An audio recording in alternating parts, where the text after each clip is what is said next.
So share lang mga kabutingting. Magpapalit tayo ng disc brake ng Neptune. Yun, bali kasi ano to, nasa 6 years na.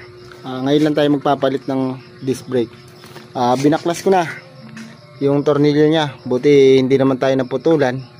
Okay naman. Ginamitan ko siya ng impact drive. Yan, para hindi tayo mahirapan talaga magtanggal. Kasi mahigpit yan eh. Bali talagang palitin na to kasi ang nipis na. Grabing nipis na. Kinain na talaga.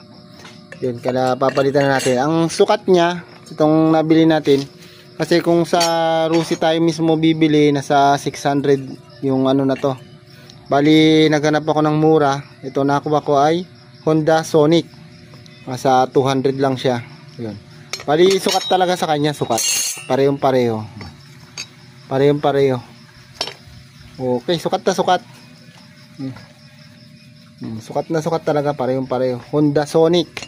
Yun, kasukat siya ng Rusi Neptune. Parehong pareho.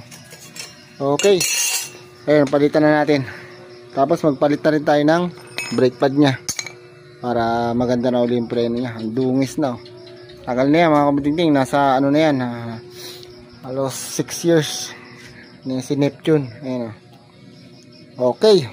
Palitan muna natin to.